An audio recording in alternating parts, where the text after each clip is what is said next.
بسم الله الرحمن الرحيم الحمد لله رب العالمين والصلاة على سيدنا محمد صلى الله عليه وسلم dalkii horta waa wanaagsanaa alxamdulilah rabbil caalamiin wax dhibaato siyaasadeed ka taagan ma jirin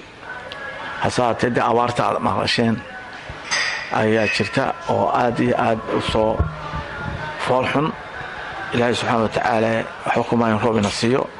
laakiin waqtiga roobkan ilaa 6 bilood ka harsan tahay waxaa bilaabantay dhimashada xoolaha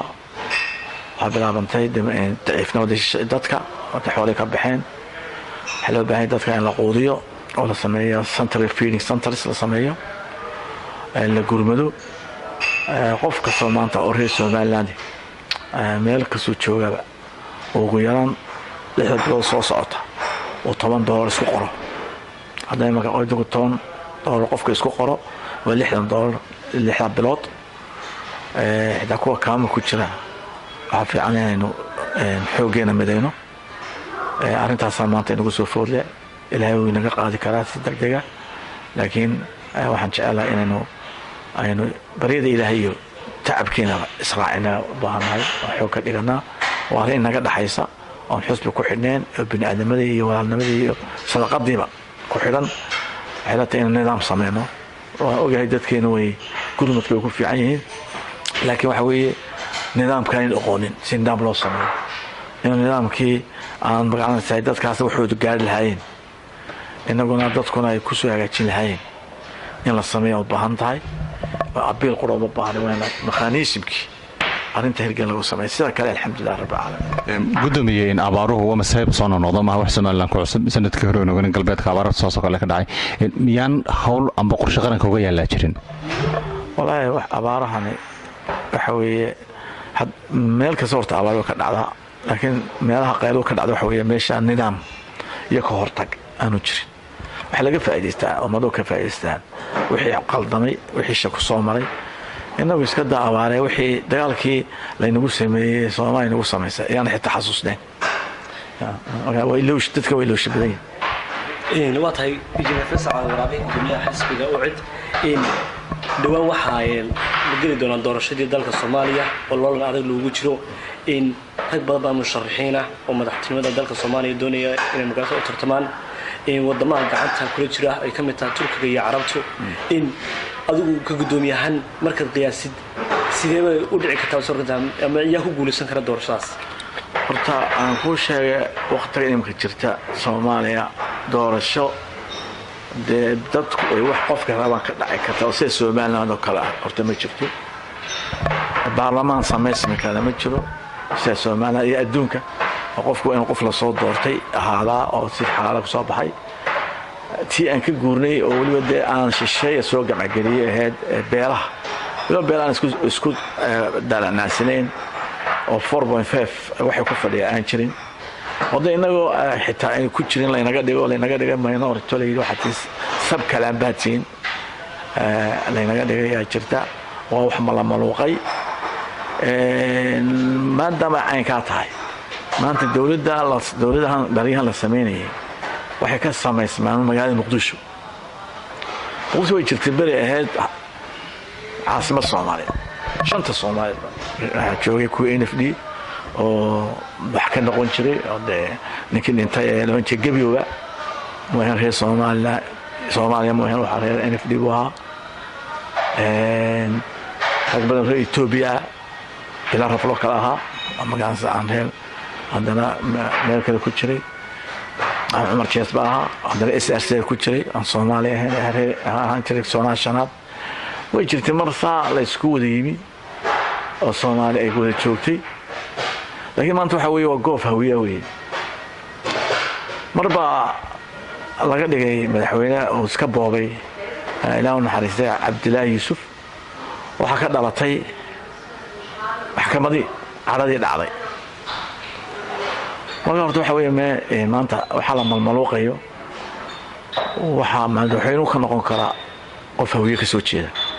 jilku doona hade gudoomiye hadii halka aragu soconayno arinta Soomaaliya dhawaan wax lagu jiro xulista kulayaasha oo yeelanaysa dawladda Soomaaliya ka sara noqoto baarlamaanka noqoto Soomaaliland si un baa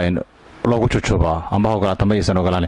kulan baa jiray aad ugu dhawaan Jabuuti tagtay in gudoomiye ku-xigeenka saddexaad ee xisbiga in Cali Guri waxa uu sheegay in halka kula kulantay in mas'uuliyiin Soomaaliya ka socday oo aad kala hadashay arrimaha Soomaaliland ku saabsan ma jirta kulan noocaas ah yaraada ma badan هذا على قولي ما رميسته على قولي حدونه كهذا على قولي رميسان على قولي وموري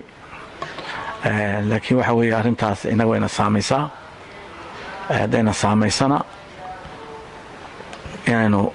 قعان كويا نوح دولة بينها جاي كاملة صوماليا وهذا اللي يجي يوغندا كوتشرتا إثيوبيا كوتشرتا كينيا كوتشرتا جيبوتي كوتشرتا إمارات كوتشرتا ونبكى بقول وكتلي لكن وحنا كصباح إنه وسف عنه صامينيا يعني قعان كويا لنا صامين كويا لنا ودوبان كلها ديسك دولة مي Somaliland دور كلها بس حتى معارضك Somaliland أنا فيصل وأنا عديا وكله أنا وحنا ويا لنا وحنا سياسي وأنا إنفلونس ما كله هاي وعدد أنا شارنا هاي دد أنا جحيله بحي طلاء أنا كهذا اللي مش هوية ما أتكلم مقام كرتو جرم حالة تواب شيء إمارات كانوا شيء كينيا وعد كسوان والله جنوا وحي طلاء هذا كلها سنسو ونكدي يبنا لكن دعاية معها على قولي أنا هرجيسكم إحنا قبيلكم على إنه حنا سياسي قرقوا كلامه ما أشيب قبيل ما هيسو حين ما فيصل على كل ماي إنما الصومالي والله كلنا شريف كانوا كلنا حسن شاه ماله كلنا شيخ حسن ماله كلنا يا بس وحنا كنا يتوب ماله كلنا ما راح أدوك ماله كلنا عيب ما هذا فيسبوك صعيد تمام عندون سه ما هو حس دليل معها waatahay injineer Faysal Cali Waraabe imika waxaad lagu xil saaray inaad magaalada Soomaaliland noqoto musharax oo lama xisbiga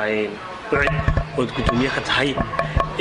hore waxa uu ahaa musharax Jamaal Cali Xuseen inkastoo aad meesha ka saarteen imika wuxuu ku doodayaa Jamaal Cali Xuseen inuu maxkamad dib u bilaabay adigu arrimaha sidoo aragta waxa ku yiri arrintaas way dhamaatay marna muhiim musharax marna muhiim ucid muhiim una soo galay musharax baan dooyaalon yiri chance baan siinay sharcigeena marna way sharcigu dhamaaday bishideeda uu dhamaaday sharcigu diiday inuu kaas musharax noqdo ana musharax laga dhigay heshiiskan qoysiina ku taalay heshiiskaas lagu qabyo tiro shirweyaan caadiin kiibaan geynay channel kan siinayna mu kamu faa'iideysan xakamadna magaalada martaado dan tahayk geyneen kuwi Soomaaliya ka dhamaaday tahayk hay'ad doonay waa karta gudoomiye muddo soo noqonaysay in khilaafka xisbiga ucud oo kolba maxkamadda la isla galiyay hadda shirkan soo gabagabowday adiga gudoomiyaha lagu dooray ma yahay oo makulata inuu soo dhamaanayo khilaafka xisbiga ucud muddada la saadanlay dhamaaday khilaafku waxa wadani baa moogtay wadani baa halkan xisaab samaysay inuu Faysal laga takhaluso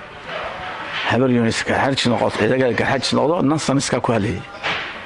laakiin shaqadaas جمالنا موهن وشرح جمال أنا قام شركة قبل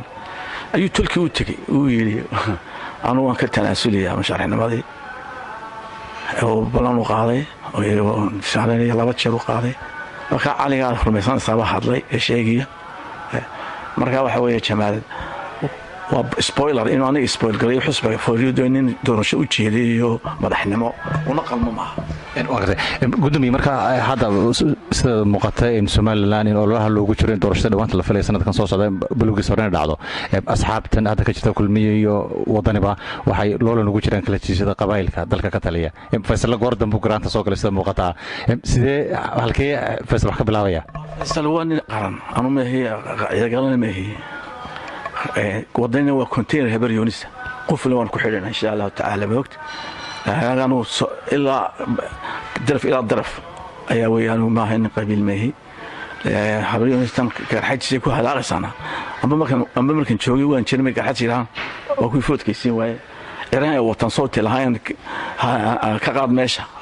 أنا حكومتها أنا مطرة صوت كل لغبديني سلطان محمد وتجمع كل ورد تلقي بين كل دقيقة ولا ونحرس مرة هذا وحوي حسابته إنما كان حبريون سوحي لقيته وحساب قرضها dalkan qabiilka waxa laga baxay loo sameeyay asxaabta in qabiil laga baxo mari alool iyo waxaan loo jirin bay nagu soo celiyeen